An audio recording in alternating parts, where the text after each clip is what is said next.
እንኳን ለቀዳሜ ሰማዕት ለቅዱስ እስጢፋኖስ ወርኃዊ በዓል እንዲሁም በዚህ ዕለት በወርኃዊና በዓመታዊ በዓላቸው ተከብረው ለሚውሉ ቅዱሳን በሰላም በጤናና በፍቅር አደረሳችሁ አደረሰን። ሕዝበ ክርስቲያን በስመ አብ ወወልድ ወመንፈስ ቅዱስ አሐዱ አምላክ። በስመ አብ ወወልድ ወመንፈስ ቅዱስ አሐዱ አምላክ። በስመ አብ ወወልድ ወመንፈስ ቅዱስ አሐዱ አምላክ አሜን። ቀዳሜ ሰማዕት ቅዱስ እስጢፋኖስ። እስጢፋኖስ ማለት መደብ ማለት ሲሆን በግሪክ ቋንቋ ደግሞ አክሊል ማለት ነው። ትውልዱ ከነገደ ብንያም ሲሆን አባቱ ስምዖን እናቱ ሐና ይባላሉ። እነርሱም እግዚአብሔርን ከሚፈሩ ከነቢያትና ከጻድቃን ወገን ናቸው።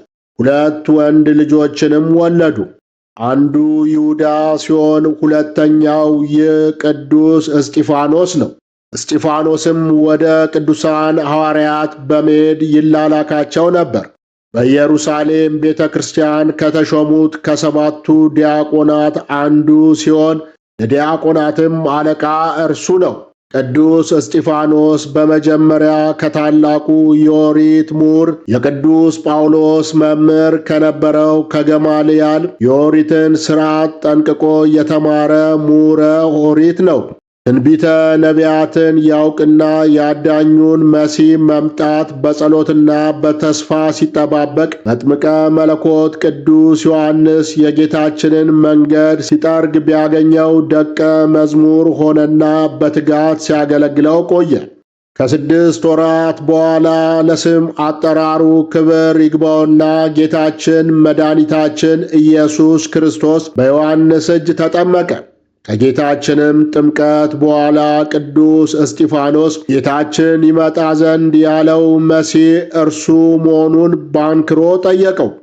ቅዱስ ዮሐንስም ቅዱስ እስጢፋኖስ ራሱን ጌታችንን አግኝቶት የአንደበቱን ቃል የእጁን ታምራት አይቶ ይመን በማለት ወደ ጌታችን ዘንድ ላከው። ከዚህም በኋላ ቅዱስ እስጢፋኖስ የጌታችን ደቀ መዝሙር ሆነ። እርሱም አስቀድሞ ጌታችን ከዋለበት እየዋለ ካደረበት እያደረ ወንጌልን ተምሯልና ጌታችንም 72ቱን አርድእት ለስብከተ ወንጌል ሲያሰማራቸው ከእነርሱ ውስጥ አንዱ ቅዱስ እስጢፋኖስ ነበር። በበዓለ አምሳ መንፈስ ቅዱስን ከተቀበለ በኋላ ወንጌልን በአዋጅ ይሰብክ ጀመረ። ከዚህም በኋላ ቅዱስ እስጢፋኖስ ከጌታችን ዕርገት በኋላ ለ1 ዓመት ያህል 8,000 ማኅበርተኞችን እየመራ ወንጌልን እየሰበከ ክርስትናን አስፋፋ። የሰማዕታት መጀመሪያ የሆነው ቅዱስ እስጢፋኖስ በትምህርቱና በተአምራቱ ብዙዎችን ወደ ቀናች ሃይማኖት ስለመለሰ ክፉዎች አይሁድ ቀኑበትና የሐሰት ምስክር አዘጋጁበት። በእግዚአብሔርና በሙሴ ላይ የስድብን ቃል ሲናገር ሰምተነዋል ብለው በሐሰት ከሰሱትና በሸንጓቸው አቆሙት። ቀዳሜ ሰማዕት ቅዱስ እስጢፋኖስም ከአብርሃም ጀምሮ እስከ ጌታችን ያለውን ሁሉንም እየጠቀሰ የሃይማኖትን ነገር አስተማራቸው።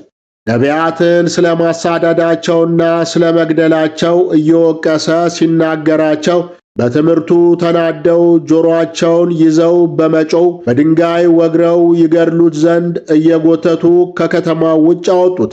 በድንጋይ ወግረው ሲገድሉት ከጌታችን የተማረውን አባቶይ የሚያደርጉትን አያውቁምና ይህን ኃጢአት አትቁጠርባቸው እያለ ስለ ገዳዮቹ ምሕረትን ይለምን ነበር።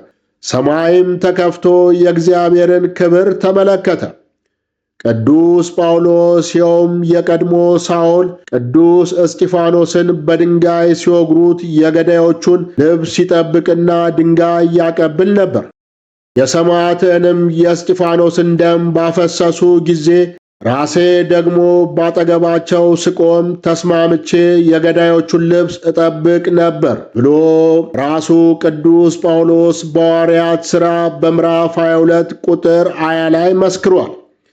የቅዱስ እስጢፋኖስ መምህር የነበረው ምሁሩ ኦሪቱ ገማልያልና ልጁ አቢብ በእስጢፋኖስ ትምህርትና የሞቱ ሰዎች የሰጡትን ምስክርነት አይተው ከይሁዲነት ተመልሰው በክርስቶስ አምነው ተጠምቀዋል። ስለ ሰማዕቱ ቅዱስ እስጢፋኖስ በመጽሐፍ ቅዱስ ላይ እንዲህ ተብሎ ነው የተጻፈው። እስጢፋኖስም ጸጋንና ኃይልን ተሞልቶ በሕዝቡ መካከል ድንቅና ታላቅ ምልክትን ያደርግ ነበር። የነፃ ወጪዎች ከተባለችው ምኵራብም ከቀሬናና ከእስክንድርያም ሰዎች ከቂልቅያና ከሲያም ከነበሩ አንዳንዶቹ ተነስተው እስጢፋኖስን ይከራከሩት ነበር። ይናገርበት የነበረውንም ጥበብና መንፈስ ይቃወሙ ዘንድ አልቻሉም።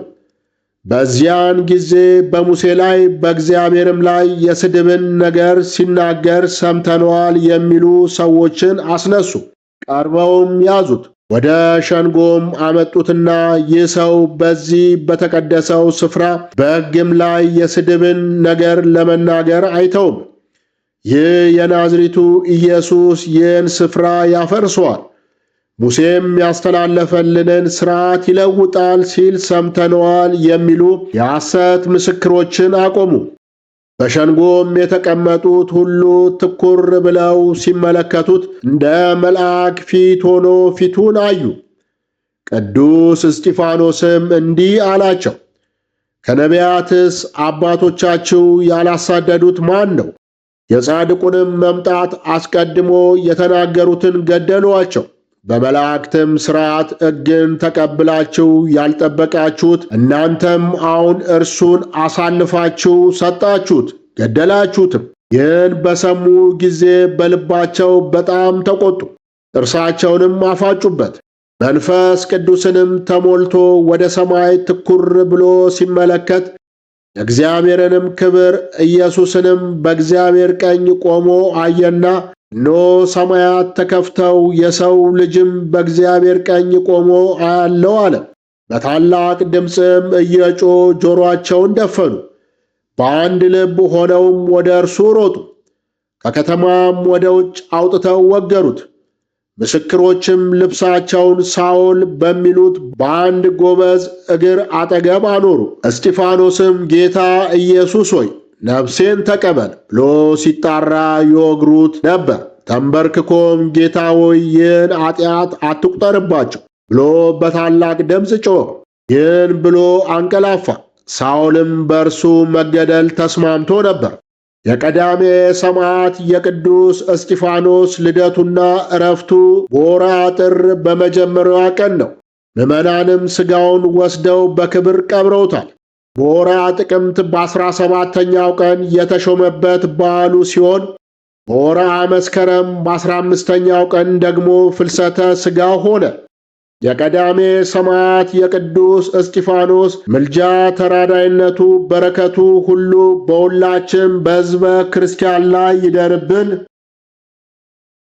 አንድ አምላክ በሚሆን በአብ በወልድ በመንፈስ ቅዱስ ስም አምነን ግንቦት በባተ በ17ኛው ቀን ገራልታና ሐውዜን ላይ እጅግ አስገራሚ ሁለት ታላላቅ ገዳማትን የገደሙት አቡነ ገብረ ሚካኤል በዓለ ዕረፍታቸው ነው። የከበረና የተመሰገነ የቆጵሮሱ ቅዱስ አቡነ ኤጲፋንዮስ በዓለ ዕረፍቱ ነው። አቡነ ገብረ ሚካኤል እኚህ ኢትዮጵያዊ ጻድቅ በታላቅ ተጋድሏቸው ይታወቃሉ። የትውልድ አገራቸው ትግራይ ገርአልታ ነው። ጻድቁ አቡነ ገብረ ሚካኤል ወንጌልን ዞረው በማስተማርና አስደናቂ ፍልፍል ዋሻ ቤተ መቅደሶችን በማነጽ ብዙ የደከሙ ታላቅ አባት ናቸው።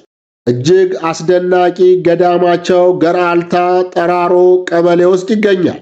ከገራልታ በደቡባዊ አቅጣጫ የሚገኘው ይህ የአቡነ ገብረ ሚካኤል አስደናቂ ገዳም እንደ ደብረ ዳሞ በገመድ ብቻ ከሚወጣው ከአቡነ ገብረ ናዝራዊ ገዳም ጋር የሚዋሰን ሲሆን ገዳሙ ለመድረስ የመኪናውን መንገድ ከጨረሱ በኋላ በእግር 1 ሰዓት ያስኬዳል። በገዳሙ ውስጥ ጻድቁ ይጠቀሙባቸው የነበሩ ብዙ ቅርሶች ይገኛሉ። የጌታችን የእሾህ አክሊል ምሳሌ የሆነውና ጻድቁ ያደርጉት የነበረው የድንጋይ ቆብ መቋሚያቸው፣ የእጅ መስቀላቸውና መጻሕፍቶቻቸው ይገኛሉ። ሌላው አስደናቂ ነገር ሀገሩ በረሃ ቢሆንም ጻድቁ ከኢየሩሳሌም ዮርዳኖስ ያመጡትና ዋሻው ውስጥ ጉድጓድ ቆፍረው ያጠራቀሙትን ውሃ መነኮሳቱ ሁልጊዜ የሚጠቀሙበት ቢሆንም ውሃው ግን ከዓመት እስከ ዓመት መጠኑ አይቀንስም። ሊቀ ብርሃናት መርቆሬዎስ አረጋ የቅዱሳን ታሪክና ኢትዮጵያውያን ቅዱሳን በሚሉት ሁለት መጻሕፍቶቻቸው ላይ እንደጠቀሱት በገዳም ውስጥ ከዓመት እስከ ዓመት የምትበራው አንዲት ጧፍ ብቻ ናት። ጧፏ ነዳ የማታልቅ ስትሆን አለቀች ትቀየር ሳትባል አስገራሚ በሆነ ተአምራት ከዓመት እስከ ዓመት ትበራለች። ሌላኛው የአቡነ ገብረ ሚካኤል አስደናቂ ፍልፍል ዋሻ ቤተ መቅደስ ደግሞ ከሐውዜን ከተማ በስተደቡብ አቅጣጫ ካስደናቂው የአቡነ የማዕታ ጎህ ገዳም 16 ኪሎ ሜትር ርቀት ላይ የሚገኘው ነው። ጠራሮ ቀበሌ ውስጥ የሚገኘው የኛው ገዳማቸው በተፈጥሯዊ አቀማመጡ አስደናቂ ነው። አቡነ ገብረ ሚካኤል አስደናቂውን ዋሻ ፈልፍለው ከጨረሱ በኋላ ግድግዳውና አምዶቹ ላይ የሳሏቸው የሐዋርያትና የቅዱሳን ስዕላት ከጥንታዊነታቸው በተጨማሪ እጅግ ውብና አስደናቂ ናቸው። ይበልጥ የሚያስገርመው ደግሞ ጻድቁ ቅዱሳት ስዕላቱን የሳሏቸው በሸራ ላይ ሳይሆን በአሸዋማው የዋሻው ፍልፍል ግድግዳ ላይ መሆኑ ነው። የጻድቁ አባታችን የአቡነ ገብረ ሚካኤል ረድኤት በረከታቸው ይደርብን፣ በጸሎታቸው ይማረን። የቆጵሮሱ ቅዱስ አቡነ ኤጲፋንዮስ። ኤጲፋንያ ማለት የመለኮት መገለጥ ማለት ሲሆን ኤጲፋንዮስ ማለት ደግሞ ምስጢረ መለኮት የተገለጠለት ማለት ነው። ቅዱስ ኤጲፋንዮስ የተወለደው ክርስቶስን ከሚጠሉ አይሁዳውያን ቤተሰቦች ሲሆን ቤተሰቦቹ አንድ አህያ በቀር ምንም የሌላቸው ድሆች ነበሩ። በዚያ ላይ በልጅነቱ አባቱ በመሞቱ ከእናቱና ከአንዲት እህቱ ጋር በረሃብ ሊያልቁ ሆነ። ሕፃኑ ኤጲፋንዮስ በአህያው እንዳይሠራ አህያው ክፉ ነበርና በእናቱ ምክር ሊሸጠው ገበያ አወጣው። ሲሸጠውም ከአህያው ጋር ሲጓዝ ፊላታዎስ ከሚባል ጻድቅ ክርስቲያን ጋር ተገናኘ። ፊላታዎስም ሊገዛው ፈልጎ ለግዢ ሲደራደሩ አህያው የኤጲፋንዮስን ኩላሊቱን ረግጦት ለሞት አደረሰው። በዚህ ጊዜ አብሮት ያለው ጻድቁ ክርስቲያን ፊላታዎስ በስመ አብ ወወልድ ወመንፈስ ቅዱስ ብሎ በትምህርተ መስቀል አማትቦ በቅስፈት ኤጲፋንዮስን አዳነው። አህያውንም ስለኛ በተሰቀለው በኢየሱስ ክርስቶስ ስም ትሞት ዘንድ ይገባል ብሎ በቃሉ እንዲሞት ቢያዘው አህያው ወዲያው ሞተ። ኤጲፋንዮስም እነዚህን አስገራሚ ሁለት ተአምራት ካየ በኋላ ጻድቁን ክርስቲያን በስሙ ተአምራት የምታደርግበት የተሰቀለው ኢየሱስ ክርስቶስ ማን ነው አለው። ፊላታዎስም ክርስቶስን ሰበከለትና ኤጲፋንዮስ እያደነቀ ሄደ።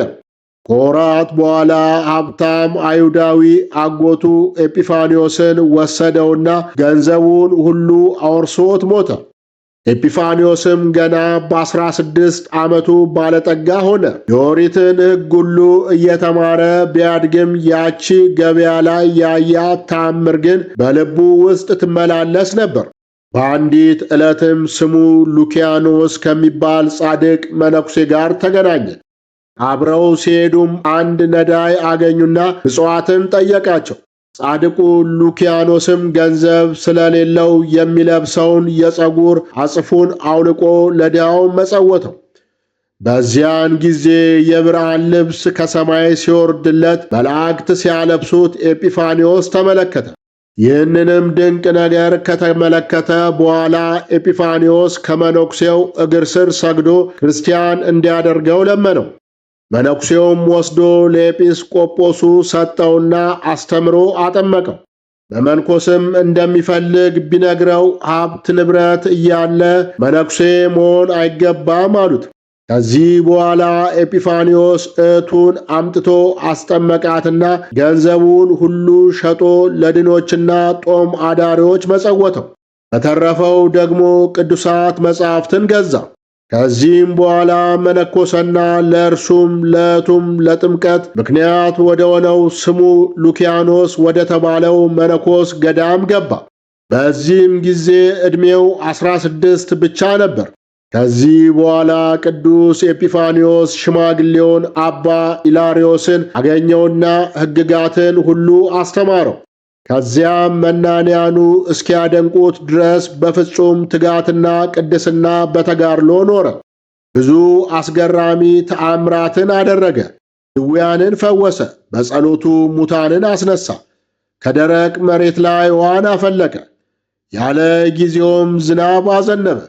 ብዙ አይሁዶችንም ተከራክሮና በተአምሩ እያሳመነ አጠመቃቸው። ከዚህም በኋላ መምህሩ ኢላሪዮስ በነገረው ትንቢት መሠረት በቆጵሮስ ደሴት ላይ ጳጳስ ሆኖ ተሾመ። ብሉይን ከአዲሳት የወሰነ እጅግ ምጡቅ ሊቅ ነውና ብዙ መጻሕፍትን ተረጎመ። በሺህ የሚቆጠሩ እጅግ ጠቃሚ ድርሳናትን ደረሰ። ቅዱስ ኤጲፋንዮስ በአፍም በመጽሐፍም እየጠቀሰ መናፍቃንን እና አይሁድን ምላሽ በማሳጣቱ ሊቃውንት የቤተ ክርስቲያን ጠበቃ ይሉታል። ከደረሳቸው በርካታ መጻሕፍት መካከል ሃይማኖተ አበው ዘኤጲፋንዮስ፣ መጽሐፈ ቅዳሴውና አክሲማሮስ በዋነኛነት ይጠቀሳሉ። በተለይም አክሲማሮስ በተሰኘው ድርሰቱ ላይ ስነ ፍጥረትን እንዴት አድርጎ እጅግ ጥልቅ በሆነ መንገድ እንዳብራራው በቃላት ለመግለጽ አስቸጋሪ ነው። ሊቁ ቅዱስ ኤጲፋንዮስ በመልካም እረኝነትና በሚደንቅ ቅድስና ሲያገለግል ኖሮ በ406 ዓመተ ምህረት አርፏል። የዕረፍቱንም ሁኔታ በተመለከተ ከዮሐንስ አፈወርቅ ጋር የተገናኘ ታሪክ አለው። በቅዱስ ዮሐንስ አፈወርቅ ዘመን የነበረችው ጨካኟና አረመኔዋ ንግሥት አውዶክስያ የድሃን ንብረት እየቀማች ትወስድ ስለነበር ቅዱስ ዮሐንስ አፈወርቅም ዘውትር ይመክራትና ይገሥጻት ነበር።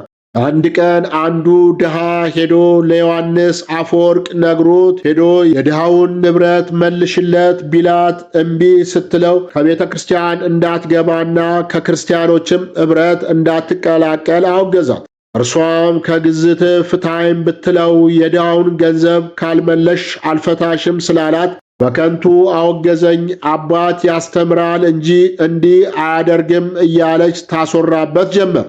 ለቅዱስ ኤጲፋንዮስም ዮሐንስ ያለ አግባብ አውግዞኛልና መጥተህ አስፈታኝ፣ ያለዚያ ሃይማኖቴን እቀይራለሁ፣ ቤተ ክርስቲያንንም አቃጥላለሁ ብላ ላከችበት። ቅዱስ ኤጲፋንዮስም ሄዶ ዮሐንስ አፈወርቅን ሰይጣን በልቧ አድሮባታል፣ ያሰበችውንም ያስፈጽሟታልና ለአገልግሎታችንም እንቅፋት እንዳትሆን ፍታት ቢለው ቅዱስ ዮሐንስም እምቢ አለው። እርሷም በየከተማው እየዞረች ተመልከቱ ዮሐንስ ኤጲፋንዮስንም አወገዘው እያለች በውሸት ታስወራ ጀመር። ቅዱስ ኤጲፋንዮስም እንዲህ ማለቷን አልሰማም ነበርና ከዮሐንስ ጋር በኋላ ተሰነባብተው ሊለያዩ ሲሉ ቅዱስ ዮሐንስ ለምን በነገሬ ገባብኝ አለው። ቅዱስ ኤጲፋንዮስም አልገባውም ቢለው በንግግር ሳይግባቡ ቀርተው ተጣሉ። በዚህም ጊዜ ሁለቱም የሚሞቱበት ጊዜና የሚሞቱበት በምን አይነት ሁኔታ እንደሆነ ተገልጦላቸው አንዳቸው ለአንዳቸው ትንቢት ተናግረዋል። ዮሐንስ ኤጲፋንዮስን ሄደ ከቤት አትገባም፣ ከመንገድ ላይ አንበሳ ሰብሮ ይገድላል አለው።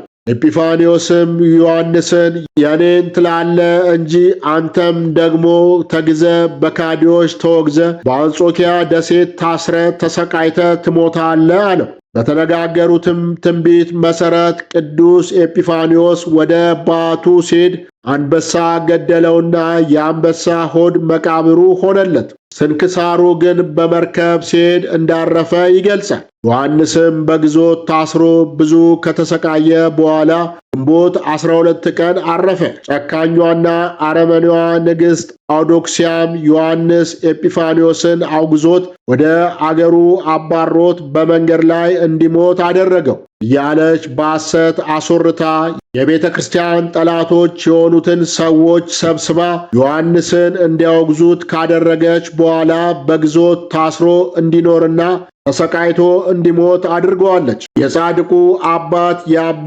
ኤጲፋንዮስ ረድኤት በረከቱ ይደርብን፣ በጸሎቱ ይማረን። አነሳስቶ ላስጀመረን አስጀምሮ ላስፈጸመን ለልዑል እግዚአብሔር ክብር ምስጋና ይግባው። ስብሐት ለእግዚአብሔር ወለወላዲቱ ድንግል ወለመስቀሉ ክቡር። ይቆየን።